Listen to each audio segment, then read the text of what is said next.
तो दोस्तों आज के इस वीडियो में हम बात करेंगे ये जिंकोड्राम जीएम नियो ऑइंटमेंट के बारे में।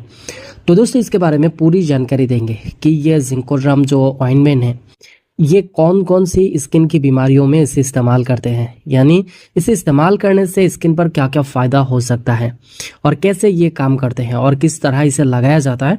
तो चलिए आज के इस वीडियो में हम देखते हैं।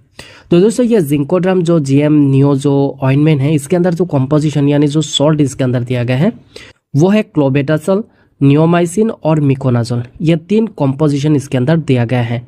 तो अब सीधे मुद्दे पर बात करते हैं कि इसे कौन सी स्किन की बीमारियों में इसे इस्तेमाल करते हैं।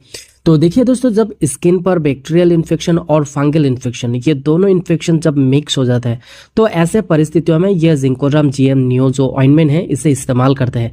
तो दरअसल क्या होता है कि जब भी ये कॉम्प्लिकेटेड जो इन्फेक्शन अगर आपकी स्किन पर हो जाता है तो स्किन पर क्या हो जाता है, बहुत ही ज़्यादा खुजली होता है और जब ज़्यादा खुजली हो जाता है तो उस जगह पर सूजन यानी इन्फ्लामेशन हो जाता है। देखिए दोस्तों, इसके अंदर जो क्लोबेटासोल दिया गया है ये एक स्टेरॉइड है, यानी ये एक कॉर्टिकोस्टेरॉइड है जो कि स्किन पर जो सूजन और इन्फ्लामेशन को कम करने का काम करता है और साथ ही ये इच्छी को यानी खुजली को भी कम करने का काम करता है।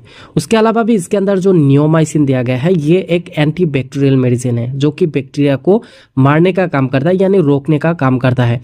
और उसके अलावा भी जो मिकोनाजोल इसके अंदर दिया गया है ये एक प्रकार के एक एंटी फंगल मेडिसिन है जो कि फंगस को मारने का काम करता है। तो दोस्तों कुल मिलाकर ये कह सकते हैं कि अगर आपके शरीर पर जब फंगल इन्फेक्शन होता है तो उस फंगल इन्फेक्शन के साथ साथ बैक्टीरियल इन्फेक्शन भी हो सकता है। तो ऐसे परिस्थितियों में आपकी स्किन जो है वो खुजली के साथ साथ इन्फ्लामेशन भी हो जाता है। तो ऐसे परिस्थितियों में ये जिंकोड्राम जो नियो ऑइंटमेंट है ये लगाने की वजह से ये सूजन को भी कम करता है और खुजली को भी कम करता है और जो इन्फेक्शन है बैक्टीरियल इन्फेक्शन और ये फंगल इन्फेक्शन ये दोनों को कम करने का काम करता है। तो चलिए अब बात करते हैं कि ये क्रीम किस तरह लगाया जाता है, यानी इसे लगाने का सही तरीका क्या है। देखिए, जिस जगह पर इन्फेक्शन हुआ है यानी अफेक्टेड एरिया पर ये क्रीम लगाना होता है तो सबसे पहले आपको अच्छी तरह से उस जगह को यानी जिस जगह पर इन्फेक्शन हुआ है उस जगह को अच्छी तरह से क्लीन कर लेना है और क्लीन करने के बाद आपको ये ऑइंटमेंट उस जगह पर यानी अफेक्टेड एरिया पर आपको लगाना है। लेकिन एक बात का ध्यान जरूर रखिए, अगर आपका इन्फेक्शन किसी प्राइवेट एरिया पर हुआ है तो फिर आप दिन में और रात में दोनों टाइम आप लगा सकते हो।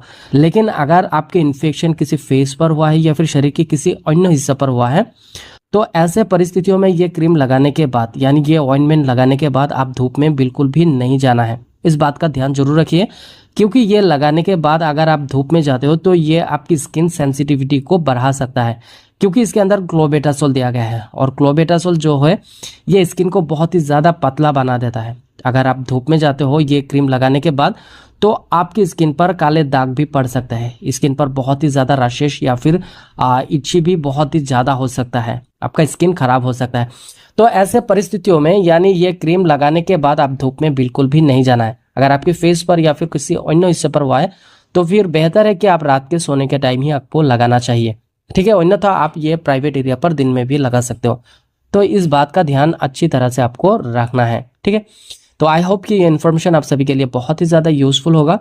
तो वीडियो कैसा लगा नीचे कमेंट पर जरूर बताइए। तो मिलते हैं अगले एक नई वीडियो में एक नई इन्फॉर्मेशन के साथ।